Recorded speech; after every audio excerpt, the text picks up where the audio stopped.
Hey guys, welcome back to Auto Repair, guys. Our mission here at the garage is to save you guys as much money as we can. That's why we make these absolutely free videos, guys.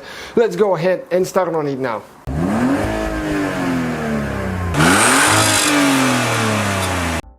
Hey guys, welcome back to Auto Repair, guys. Today we'll show you how to remove and replace the turn signal and headlight lever on Chevy Equinox.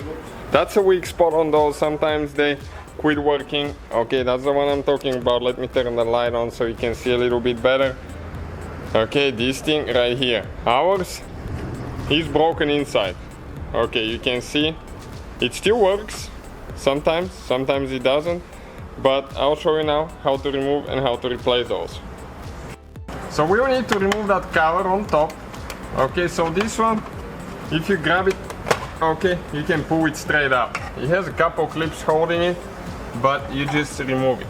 Okay, now the switch right here, you can see it's broken. In order to remove it now, you need to squeeze that thing, and there is one more just like it on the bottom part. Okay, so you squeeze those, and it's stuck a little bit because it has never ever been removed out of the vehicle.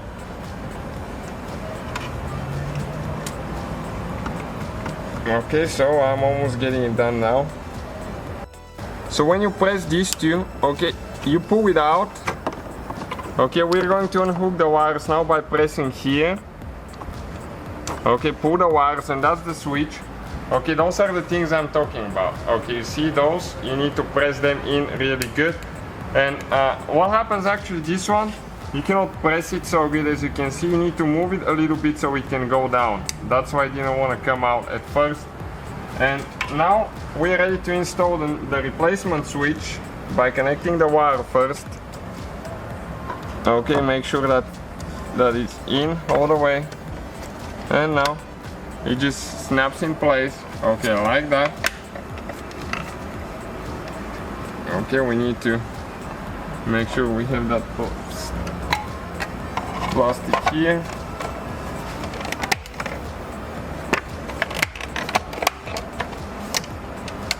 Okay, and this will be the whole procedure, guys. You can see it works perfectly fine now. Okay, you can even see the lights working. So that's it. Thank you guys for watching. Please subscribe. So guys, hopefully the video was helpful. If you have any questions, don't hesitate to let us know. Now check out our YouTube channels, guys. We have more than 19,000 free repair videos that can save you thousands of dollars in future repairs. That's why we make these absolutely free videos. Hopefully the video will be helpful. Thank you for watching. See you guys next time.